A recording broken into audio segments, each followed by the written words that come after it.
Halo Sobat Lab TV tercinta, kembali lagi di acara InStock Inspiration Talk. Kenalin, saya Ivana Wadana dan saya hari ini akan menemani kalian untuk beberapa menit ke depan. Pada episode kedua hari ini, kita akan kedatangan tamu yang spesial lagi loh. Penasaran siapakah dia? Langsung saja kita tonton video berikut. Check this out! Sobat, jika kamu gak asing lagi dengan gambar-gambar ini, maka kamu pasti tahu dengan yang namanya TrustCheck. TrustCheck adalah sebuah akun Instagram berisikan banyak postingan microblog yang asik punya.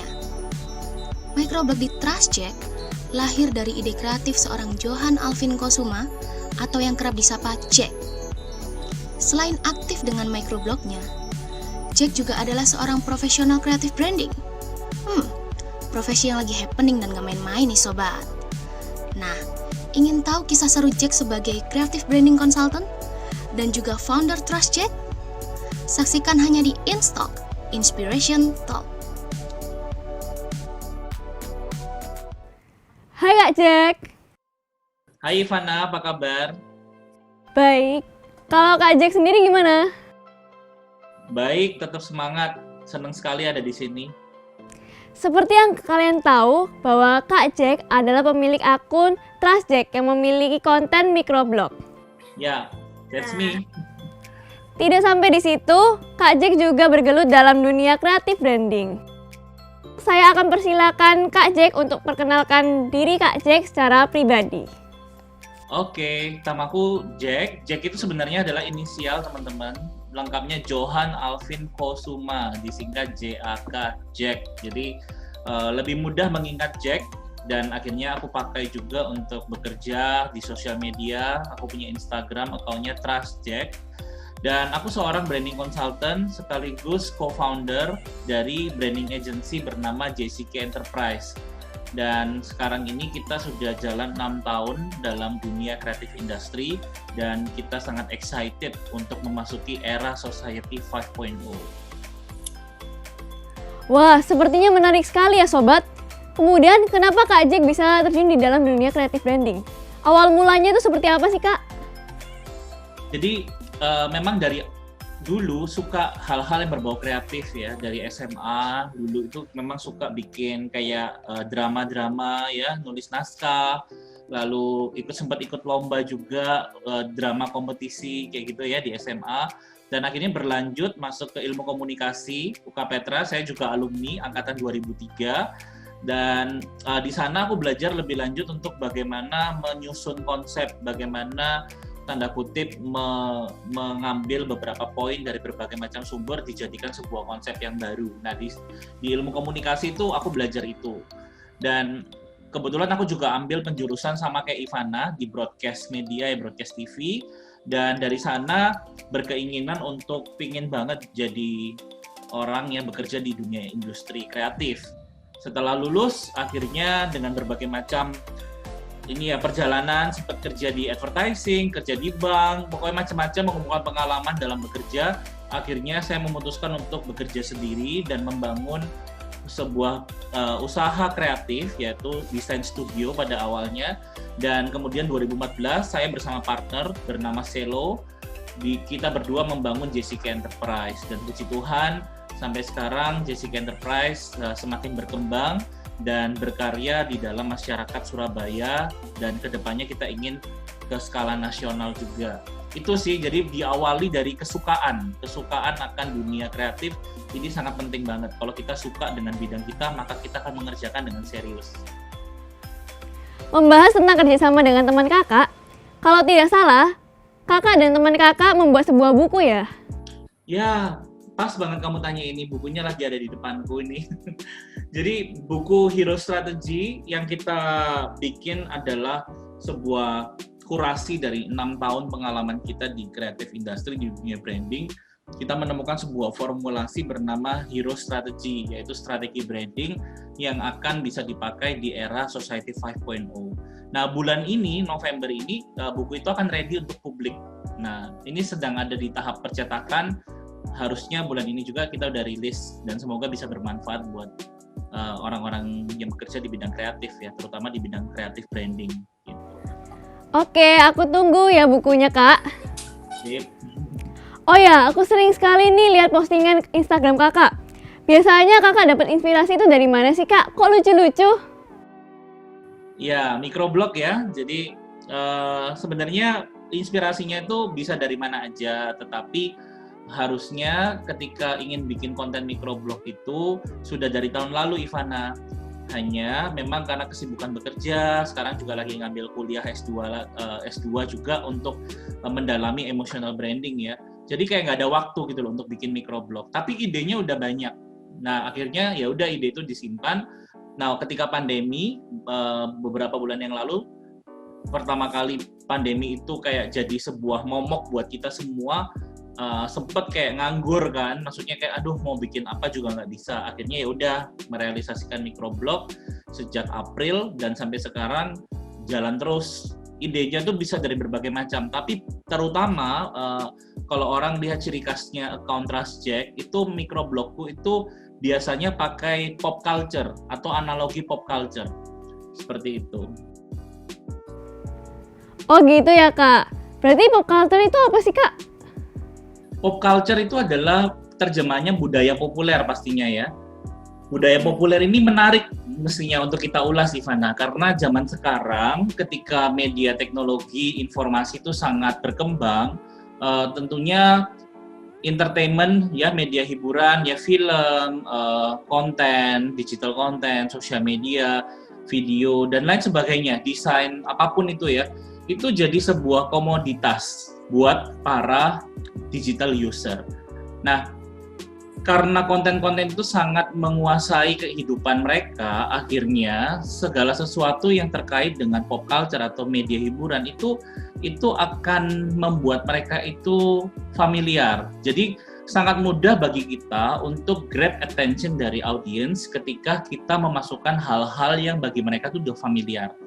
Nah, yang familiar ini yang dinamakan pop culture ya, di mana sudah menjadi keseharian buat kita. Pastinya dalam kehidupan masyarakat modern, kita pasti pernah nonton film, kita dengerin musik, kita baca berita, apalagi di era sosial media, kita bersosialisasi dengan sosial media, itulah pop culture. Karena konten-konten yang dibuat itu biasanya sangat terkait dengan pop culture tersebut. Jadi itu yang aku gunakan, Ivana. Baik, Kak. Kembali lagi ke microblog. Apa sih hubungannya dengan creative branding? Hubungan dengan creative branding itu, ini pertanyaannya bagus banget, Ivana. Jadi ketika aku membuat microblog, itu memang aku punya tujuan. Tujuanku adalah mendukung pekerjaan utamaku, yaitu sebagai branding consultant. Ya, jadi aku menyadari bahwa untuk memiliki audiens yang luas, aku harus membangun personal branding dulu sebagai microblogger atau sebagai content creator yang memiliki banyak followers. Karena gini, ketika kita punya sesuatu yang bagus, tetapi kita gagal mendistribusikan sesuatu yang bagus ini ke masyarakat luas, maka sayang banget, ya kan? Makanya aku bangun konten atau personal brandingku lewat microblog supaya bisa menunjang pekerjaan. Nah, ternyata microblog ini keren banget karena bisa memfasilitasi aku untuk edukasi pekerjaanku, yaitu branding. Jadi, aku itu membuat konten yang mengedukasi masyarakat tentang branding, tetapi aku mengemas dengan microblog pop culture. Sehingga orang ketika membaca atau belajar mengenai branding, mereka nggak bosen. Dan mereka tertarik tentunya ya. Awalnya ketika mereka lihat judulnya, mereka lihat visualnya, wah kepo kan, tertarik, lalu mereka geser kiri, dan secara nggak sadar mereka akhirnya belajar sesuatu tentang branding. Tetapi aku mengemasnya tuh dengan cara-cara yang menarik, bahkan kadang-kadang aku pakai storytelling, kadang-kadang aku isengin mereka. Salah satu contohnya, waktu ada lagi viral yang tentang Najwa dan kursi kosong itu aku juga sempat bikin konten terkait tentang itu. Jadi aku sempat isengin audiensku gimana sih rasanya kursi itu kalau dia itu kosong. Jadi waktu mereka geser kiri itu slide-nya kosong beneran, sampai 4 slide ke depan tuh kosong terus. Dan akhirnya ada slide yang mengatakan kayak, nah kena kamu, kayak gitu ya. Jadi mereka kayak, loh ternyata aku dipermainkan sama Trust Jack. Tapi mereka happy, maksudnya emosi mereka tuh kayak seneng gitu loh ketika mengkonsumsi konten-kontenku. Itulah yang aku lakukan sih, Ivana. Oke, selain ada tanggapan senang dari publik, apa ada yang menghina Kak Jack? Karena Kak Jack membuat microblog. Oke, ada pastinya, tapi ya memang nggak frontal ya. Tetapi sebenarnya jangan sampai hinaan atau kata-kata netizen yang tanda kutip agak jahat itu membuat kita takut untuk berkarya ya. Nah sebenarnya aku pernah, tapi nggak frontal. Jadi kayak dia kasih kita masukan. Contoh misalnya, Kak Jack itu ternyata tulisannya salah loh, kayak gitu. Nah maksudnya kan ketika aku salah itu kan benernya lebih oke kalau dia DM langsung ya, secara personal. Tapi ini ditulis di komen, jadi semua orang bisa langsung baca dan tahu. Nah hal-hal seperti itu. Tetapi ya aku nggak mau ngambil sebagai hal yang personal. Maksudnya justru aku say thank you sama mereka. Wah thank you udah bantu aku revisi ya gini-gini. Jadi hanya sebatas itu sih. Jadi no problem. Bahkan ketika mungkin ada yang lebih frontal lagi juga ya nggak apa-apa. Kita harus tenang menyikapinya, berespon dengan benar ya. Jadi jangan terpancing lalu jadi rame di sosial media, itu kita hindari. Karena kita nggak pernah tahu apa motivasi orang-orang yang bermaksud untuk jelek ya sama kita ya. Nah mungkin yang aku lakukan ini bisa maksudnya kenapa aku bisa melakukan ini, karena aku juga bangun komunitas Ivana. Jadi aku mengajak salah satu microblogger dari Depok, namanya Julian Roeli Vansati. Kami berdua itu membentuk sebuah komunitas microblog Indonesia. Sekarang anggotanya udah 500-an dari Sabang sampai Merauke. Nah di sana kita bangun hubungan, kita berteman, kita saling bagi tips. Nah akhirnya kan nggak ada alasan bagi mereka untuk benci kita kan, karena kita kan punya maksud. Dan aku juga beberapa kali dalam kesempatan tertentu, aku cerita apa tujuanku membuat microblog, yaitu untuk memberikan edukasi mengenai branding dan kreatif konten.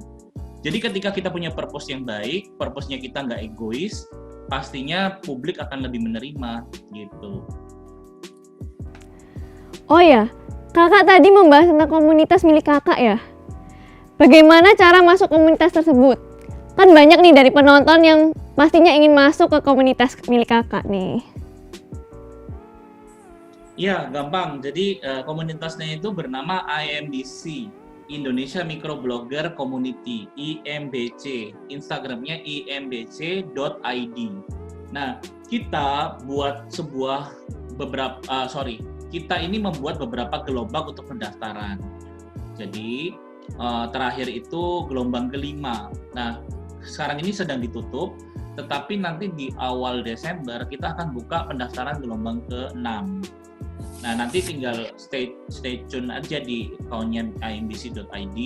Begitu ada link pendaftaran di awal Desember, tinggal klik aja isi Google Form, nanti akan diseleksi teman-teman. Jadi teman-teman yang tertarik untuk join IMBC sebaiknya udah prepare untuk sudah mulai ngonten microblog. Karena minimal ketika kita udah posting microblog selama 9 postingan berturut-turut, atau misalnya udah ya 9 posting minimal, itu salah satunya teman-teman bisa join. Tapi kalau misalnya belum posting sama sekali atau masih awal-awal, kita biasanya tunggu teman-teman sampai udah rutin posting, baru kita masukin gitu. Dan itu sudah ada panitianya, sudah ada orang-orang yang bertugas untuk memasukkan anggota baru ke dalam komunitas gitu Ivana. Itu dia sobat caranya. Oh ya, Kak Jack ini juga punya podcast ya kalau tidak salah? Iya, punya, namanya Pintership. Bahas apa aja itu Kak? Pintership itu sebenarnya terinspirasi dari 30 Days of Lunch ya, sebuah podcast terkenal juga dari Felixandro Ruby sama Aryo Pratomo. Jadi aku nih ngefans sama mereka, aku sering dengerin podcast mereka, dan akhirnya aku terinspirasi bersama dengan partnerku untuk membuat mirip 30 Days of Lunch yang bernama Pintership. Pintership itu sebuah platform di mana kita itu pingin belajar bersama. Jadi kita interview orang-orang yang kita lihat sebagai sosok yang sudah sukses, mulai dari ada Pak Hermanto Tanoko, ada Felixandro Ruby, ada Iniji, ada Nico Julius, banyak banget. Bahkan ada salah satu narasumber kami itu dia dapat penghargaan Forbes 30 Under 30, namanya Arif Susanto dari Duk. Itu juga kita interview.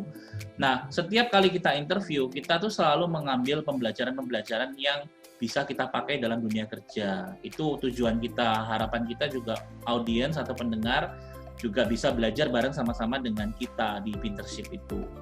Dan yang kedua, sebenarnya aku bikin podcast lagi baru-baru ini bersama dengan Pamela Kahar, salah satu alumni Petra juga, UK Petra, seorang Petranesian. Dia punya agensi namanya Frasa Studio, ya, Frasa Design atau Frasa Agency. Nah, saya dan Pamela membuat podcast bernama Podcast Takaan, di mana kita mereview buku-buku yang kita anggap sebagai life-changing book. Nah, sudah jalan 4 episode, nanti kita mau launching segera juga.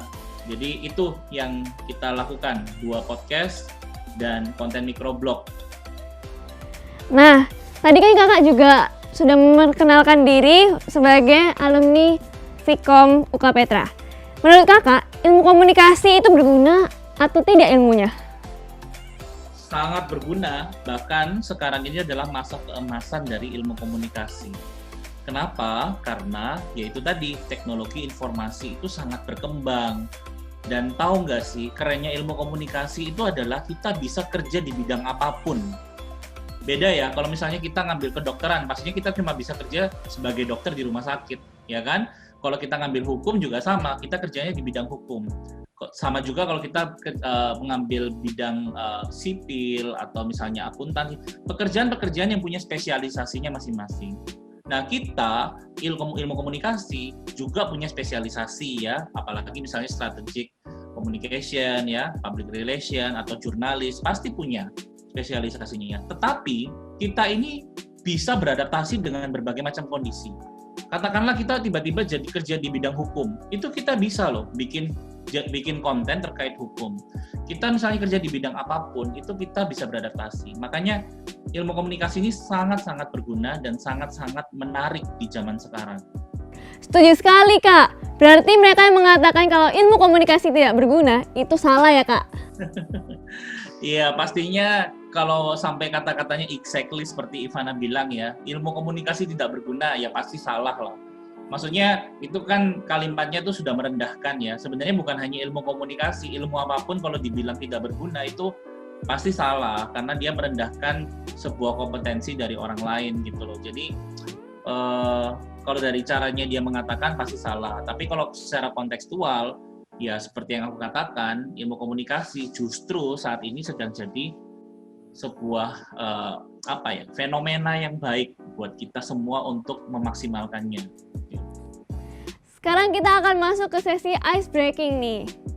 Ice breaking ini ada beberapa pertanyaan di mana Kak Jack harus menjawab pernah atau tidak.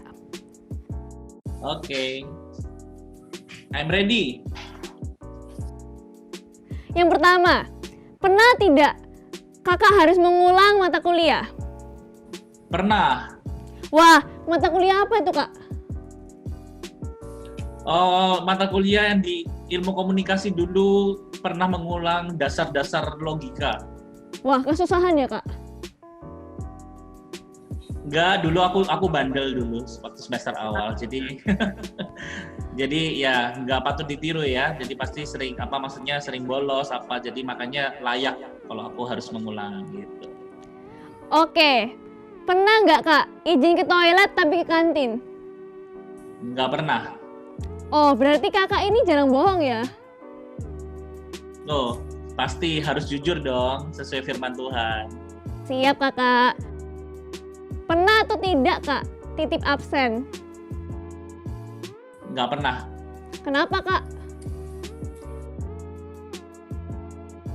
Ya karena jujur tadi, kita harus pegang integritas. Makanya kan accountku namanya TrustJack. Gitu. Wah, saya suka sekali nih, Kak. Ya, thank you. Pernah atau tidak, Kak, tidur di perpus UK Petra? Pernah. Wah, kenapa tuh, Kak? Nyaman banget. Perpustakaannya UK Petra itu keren banget, nyaman. Jadi ya pasti inilah ya, cocok kalau mau dipakai untuk tidur. Ops. Enggak. Maksudnya ya pasti itu biasanya bisa jadi tempat tuh transit ketika nunggu kuliah ya kan. Jadi ya sempat ngantuk dan akhirnya ketiduran di sana gitu. Oh iya, berarti kakak ini suka membaca buku ya? Buku apa sih yang lagi dibaca saat ini? Buku yang lagi dibaca tentunya bukuku sendiri. Oh, oke. Karena bukunya harus dicek ya. Karena kita mau naik cetak kan harus dicek. Jadi akhirnya mesti baca lagi.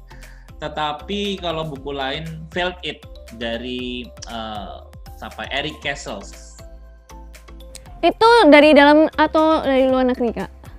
Dari luar negeri, dan buku itu aku bahas juga di podcast Takaan. Nanti dengerin aja Ivana, aku kasih linknya nanti.